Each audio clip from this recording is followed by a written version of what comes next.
नाम शमसुज्जमान। हाँ, हमको ऑर्डर मिला जगन्नाथ धाम से।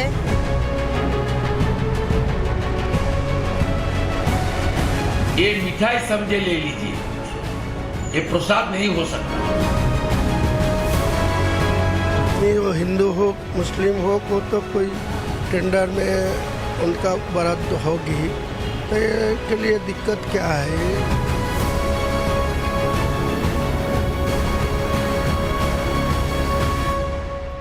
बंगाल में ममता बनर्जी सरकार पर सनातनियों की आस्था से खिलवाड़ करने का आरोप लग रहा है। पश्चिम बंगाल में पूर्वी मेदिनीपुर का दीघा जगन्नाथ मंदिर एक बार फिर सुर्खियों में। इस मंदिर के नाम को लेकर पहले ही काफी बवाल हुआ और अब नए बवाल की वजह बना है ममता बनर्जी सरकार का एक फैसला। इस फैसले पर हंगामा इसलिए मचा है क्योंकि आरोप लग रहा है कि दीघा जगन्नाथ मंदिर का प्रसाद तैयार करने का ठेका कई मुस्लिम दुकानदारों को दे दिया गया है। इसी बात को लेकर बंगाल में बीजेपी और टीएमसी के बीच ठन गई। बीजेपी का आरोप है कि दीघा जगन्नाथ मंदिर के प्रसाद बनाने के काम में मुस्लिम दुकानदारों को क्यों लगाया जा रहा है, जो सनातन का अपमान है। वहीं टीएमसी की दलील है कि भगवान सभी के लिए है। दीघा जगन्नाथ मंदिर के प्रसाद को लेकर छिड़े सियासी संग्राम की पूरी डिटेल भी आज आपको दिखाऊंगा, लेकिन घमासान की एक झलक देख लीजिए।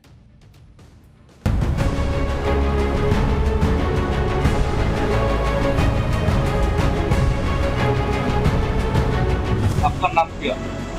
मेरा नाम शमसुज्जमान। हाँ, हमको ऑर्डर मिला जगन्नाथ धाम से।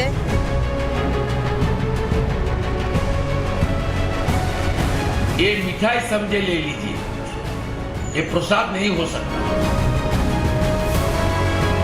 नहीं, वो हिंदू हो मुस्लिम हो को तो कोई टेंडर में उनका बरात तो होगी, तो के लिए दिक्कत क्या है?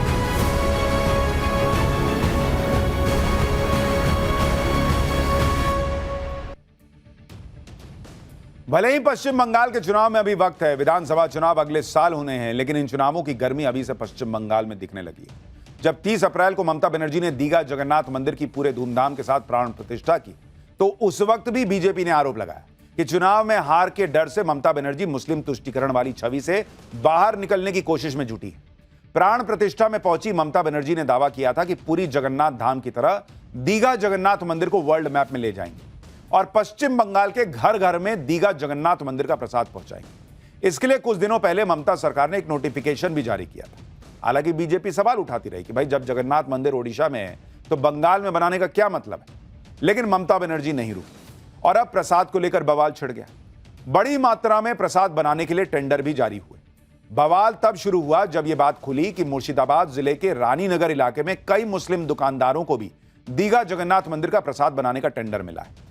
पश्चिम बंगाल बीजेपी ने इस टेंडर की एक तस्वीर जारी की और आरोप लगाया कि रानीनगर में दीघा जगन्नाथ मंदिर का प्रसाद बनाने के लिए जिन 4 मिठाई के दुकानदारों को टेंडर मिला है, उनमें से 3 मुसलमान हैं। एक दुकान का नाम टिप टॉप मिष्ठान भंडार है, जिसके मालिक का नाम राजू शेख दिखाया गया है। दूसरे दुकानदार का नाम भाई भाई मिष्ठान भंडार है, इसके मालिक का नाम शबीरुल इस्लाम है। एक और दुकानदार का नाम सोनाली मिष्ठान भंडार है और इसके मालिक का नाम रजब अली लिखा गया है। हमारी टीम ने भी इस लिस्ट में दिख रहे दुकानदारों की पड़ताल की, जिसमें पता चला कि रानीनगर के टिप टॉप मिष्ठान भंडार और भाई भाई मिष्ठान भंडार को प्रसाद बनाने का ठेका मिला है और इसमें से एक दुकानदार ने यह भी माना कि उनकी दुकान में हलाल कबाब भी मिलता है। सुनिए जरा। आपका नाम क्या? मेरा नाम शमसुज्जमान। दुकान का नाम? राजू। दुकान का नाम टिप टॉप मिष्ठान भंडार। आपका दुकान में वो हलाल कबाब होता है? हाँ हाँ हाँ, हलाल होता है। कोई सरकारी ऑर्डर मिला? हाँ, सरकारी वीडियो से मुझको ऑर्डर मिला है। क्या ऑर्डर मिला? पैकेट का। हाँ, हमको ऑर्डर मिला जगन्नाथ धाम से। हमको ऑर्डर मिला। ये दुकान का नाम दादा भाई मिष्ठान भंडार। और मालिक का नाम? मालिक का नाम शबीरुल इस्लाम। हाँ, हम मिक्स करके दे देते हैं। मिक्स करके दे देते हैं उसको। आज लेके गया? हाँ, आज लेके गया। अब बीजेपी यही आरोप लगा रही है कि भाई भगवान का प्रसाद बन रहा है, मुसलमान के दुकान को टेंडर क्यों मिल रहा है, क्योंकि भाई अब वो तो खुद ही कह रहा है कि भाई हलाल वगैरह सब होता है इस दुकान में। अब सवाल उठता है कि जिस दुकान में हलाल वाले कबाब भी बन रहे हों, क्या उस दुकान में दीघा जगन्नाथ मंदिर का प्रसाद तैयार किया जाना चाहिए? बीजेपी नेता शुवेंदु अधिकारी का कहना है कि लोग इसे मिठाई समझकर खा सकते हैं, लेकिन प्रसाद के तौर पे तो नहीं ले सकते। लेकिन टीएमसी को बीजेपी के विरोध से कोई फर्क नहीं पड़ता। ममता सरकार में मंत्री फिरहाद हाकिम ने तो यह तर्क दिया कि प्रसाद जिसको खाना है खाए, न खाना है मत खाए। और टीएमसी नेता हुमायूं कबीर तो प्रसाद और पेट्रोल डीजल में फर्क तक नहीं कर पा रहे। बीजेपी नेता शुवेंदु अधिकारी और टीएमसी नेता हुमायूं कबीर को सुनिए एक बार। मैं पूरा प्रदेश का जनता को ये विनती करूंगा, ये मिठाई समझे ले लीजिए, ये प्रसाद नहीं हो सकता।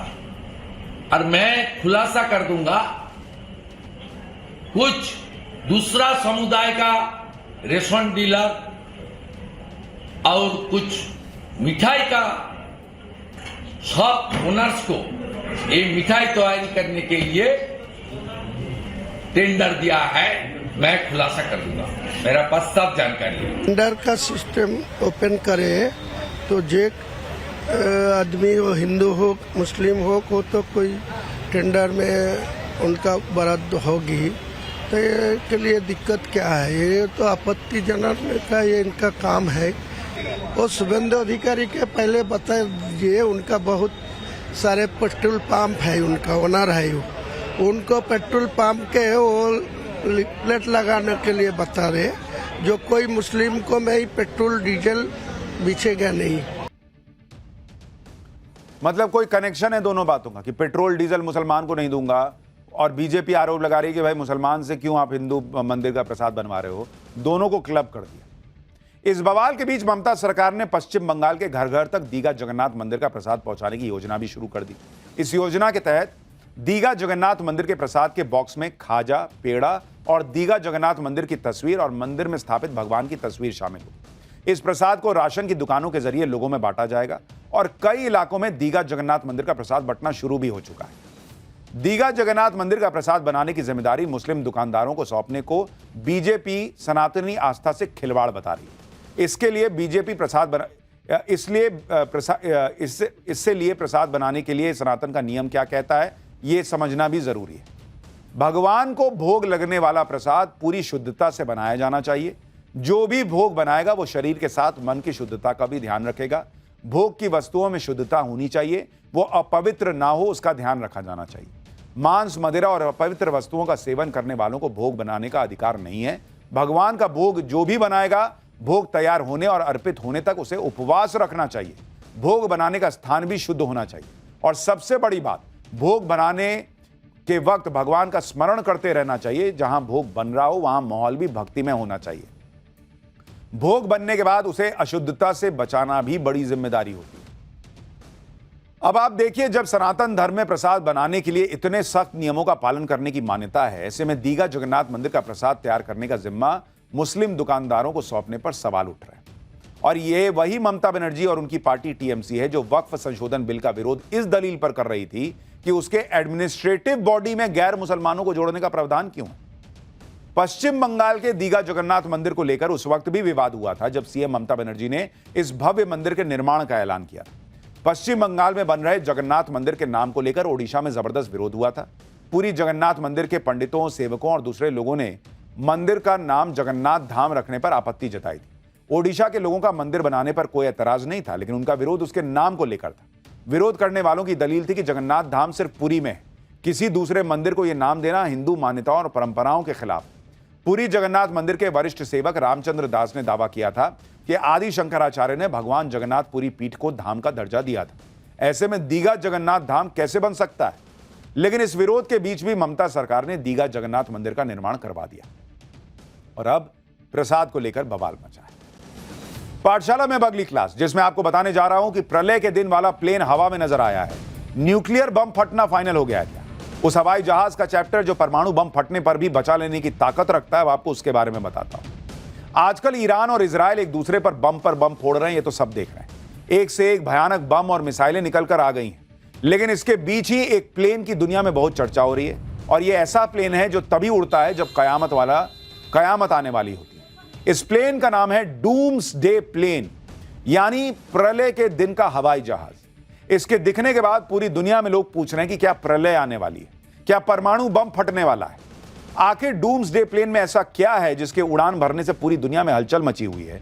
इसे प्रलय का संकेत क्यों कहा जाता है? क्या अब न्यूक्लियर बम फटना फाइनल हो गया है? इन सारे सवालों के जवाब आज आपको दूंगा, लेकिन पहले सिर्फ प्रलय के दिन उड़ने वाले हवाई जहाज की एक झलक देख लीजिए।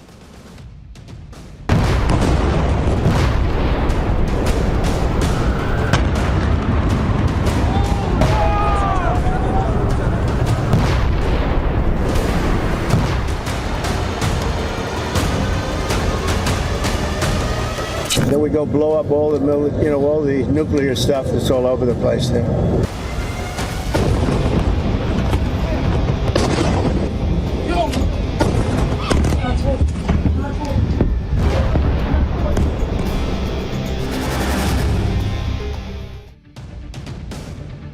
आज जिस प्लेन की हम बात कर रहे हैं, जिसकी तस्वीरें आपको दिखा रहे हैं, उसे डूम्सडे प्लेन यानी प्रलय के दिन वाला विमान कहा जाता है और यह अमेरिका के आसमान में उड़ता दिखा है। यह प्लेन मंगलवार रात को वॉशिंगटन डीसी के पास जॉइंट बेस एंड्रयूज पर उतरा, जिसके बाद पूरी दुनिया में इस बात की चर्चा होने लगी कि क्या अमेरिका किसी न्यूक्लियर वॉर की तैयारी कर रहा है। और यह सवाल इसलिए उठ रहे हैं क्योंकि डूम्सडे प्लेन सिर्फ नेशनल इमरजेंसी की स्थिति में ही उड़ान भरते हैं। डूम्सडे विमान का मकसद आपात स्थिति में अमेरिकी राष्ट्रपति और बड़े अधिकारियों को सुरक्षा देना होता है। यह विमान अमेरिकी राष्ट्रपति या टॉप मिलिट्री लीडरशिप के लिए तभी इस्तेमाल होता है जब परमाणु हमले जैसी इमरजेंसी की आशंका हो या कोई बहुत बड़ा खतरा हो। इसलिए जब अमेरिका में प्रलय के दिन उड़ने वाले विमान ने उड़ान भरी तो पूरी दुनिया के दिमाग में सिर्फ एक ही सवाल उठा कि क्या परमाणु युद्ध शुरू होने वाला है? क्या अमेरिका ईरान पर न्यूक्लियर अटैक करेगा या कहीं ईरान ही परमाणु बम तो नहीं गिरा देगा? एक्सपर्ट्स भी इस आशंका से इनकार नहीं कर रहे और कह रहे हैं कि डूम्सडे प्लेन उड़ाना अमेरिका की तरफ से बैकअप कमांड सिस्टम को सक्रिय रखने की एक तैयारी हो सकता है, जिससे युद्ध या परमाणु हमले जैसी स्थिति में राष्ट्रपति और अमेरिकी सेना के बड़े अधिकारी आसमान में सुरक्षित बैठकर निर्णय ले सकें। अब आप सोच रहे होंगे कि आखिर ऐसा इस प्लेन में है क्या कि इसे डूम्सडे प्लेन कहा जाता है? इस प्लेन की सबसे बड़ी खासियत है इसका न्यूक्लियर अटैक प्रूफ होना। यह प्लेन परमाणु विस्फोटों तक को झेल सकता है। यह प्लेन रेडियो एक्टिव प्रभावों से भी सुरक्षित रहता है। जरूरत पड़ने पर इस प्लेन से मिसाइलें भी दागी जा सकती हैं। किसी भी आपदा की स्थिति में यह विमान पूरे 1 हफ्ते तक बिना रुके उड़ सकता है और अगर इसका फ्यूल भी खत्म हो जाता है तो हवा में इसको फिर से आप इसमें तेल भर सकते हैं। यानी यह बिना रुके कई दिन उड़ सकता है, ऐसा प्लेन है। और अगर न्यूक्लियर अटैक हुआ तो अमेरिका के राष्ट्रपति को बचाने के काम आएगा। ये खूबियां इस विमान के नाम को जस्टिफाई करती हैं क्योंकि यह विमान अमेरिका ने खास तौर पर तबाही के दिन के लिए ही बनाया है कि जब डूम्सडे हो, प्रलय आए तो अमेरिका के राष्ट्रपति को इसमें बचाया जा सके। बाहर से देखने पर यह प्लेन एकदम सामान्य विमान जैसा दिखता है, हालांकि है बहुत भारी भरकम, लेकिन युद्ध या परमाणु हमले की सिचुएशन में यह साधारण सा दिखने वाला विमान अमेरिकी राष्ट्रपति ट्रंप का सबसे ताकतवर बॉडीगार्ड बन सकता है। लेकिन यह विमान सिर्फ अपने सेफ्टी फीचर्स की वजह से डूम्सडे प्लेन नहीं कहा जाता। अमेरिका के पास 4 डूम्सडे प्लेन हैं जिन्हें E-4B नाइट वॉच भी कहते हैं। आधिकारिक रूप से इसे नेशनल एयरबोर्ड ऑपरेशन सेंटर यानी NAOC कहा जाता है। इस विमान में बैठकर अमेरिकी राष्ट्रपति और टॉप मिलिट्री अफसर युद्ध की सिचुएशन को कंट्रोल कर सकते हैं। इस प्लेन में 67 सैटेलाइट डिश एंटीना मौजूद हैं, जिसकी वजह से परमाणु अटैक होने की स्थिति में भी इसका कम्युनिकेशन नेटवर्क काम करता रह सकता है। यह प्लेन साइबर अटैक प्रूफ भी है क्योंकि इस प्लेन का पूरा कंट्रोल सिस्टम मैनुअल है। इसके सिस्टम को हैक नहीं किया जा सकता, ऐसा दावा है। डूम्सडे प्लेन को इस तरह डिजाइन किया गया है कि युद्ध की स्थिति में यह प्लेन वॉर रूम बन जाता है, जहां बैठे बैठे अमेरिकी राष्ट्रपति बड़े सैन्य अधिकारियों के साथ मीटिंग कर सकते हैं, वॉर से जुड़े फैसले ले सकते हैं। इस प्लेन में एक साथ 112 लोग सफर कर सकते हैं। इस प्लेन में 3 डेक होते हैं, जिसमें एक ब्रीफिंग रूम, एक स्ट्रैटेजिक कॉन्फ्रेंस रूम और एक कम्युनिकेशन एरिया होता है। डूम्सडे प्लेन की मैक्सिमम स्पीड ऑलमोस्ट 1000 किलोमीटर प्रति घंटा यानी 969 किलोमीटर प्रति घंटे के आसपास। यह प्लेन एक बार तेल भर देने के बाद बिना रुके 11,500 किलोमीटर की दूरी तय कर सकता है। यानी इस विमान में बैठे अमेरिकी राष्ट्रपति कयामत के दिन से बच सकते हैं और किसी भी देश के लिए कयामत का दिन ला भी सकते हैं। बोइंग 747 को मॉडिफाई करके तैयार हुए डूम्सडे प्लेन्स को अमेरिका की वायुसेना ऑपरेट करती है। साल 1974 के बाद से यह प्लेन अमेरिका के पास है, लेकिन आज से पहले इसे सिर्फ 2 बार उड़ान भरते देखा गया है। जब 9/11 का आतंकी हमला हुआ था, उस वक्त अमेरिकी राष्ट्रपति जॉर्ज बुश ने इसका इस्तेमाल किया था, क्योंकि तब उनको पता नहीं था कि कहां कहां प्लेन घुस रहा है, मार दे रहा है, तो वो इसमें बैठाए जॉर्ज बुश को हवा में घुमाते रहे। इससे पहले साल 1995 में अमेरिका की आपातकालीन प्रबंधन एजेंसी फेमा ने ओपल तूफान के वक्त इस जेट को यूज किया था और अब अमेरिका के आसमान में एक बार फिर डूम्सडे प्लेन उड़ता नजर आया है। इसमें राष्ट्रपति ट्रंप सवार थे या नहीं, इसकी पुष्टि तो नहीं हो पाई, लेकिन सवाल पूछे जा रहे हैं कि क्या डूम्सडे प्लेन का उड़ान भरना ईरान के खिलाफ अमेरिका के न्यूक्लियर वॉर छेड़ देने का संकेत है? क्या अब न्यूक्लियर बम फटना पक्का है या फिर क्या उन्हें डर है अमेरिका को कि भाई ईरान न्यूक्लियर बम फोड़ देगा?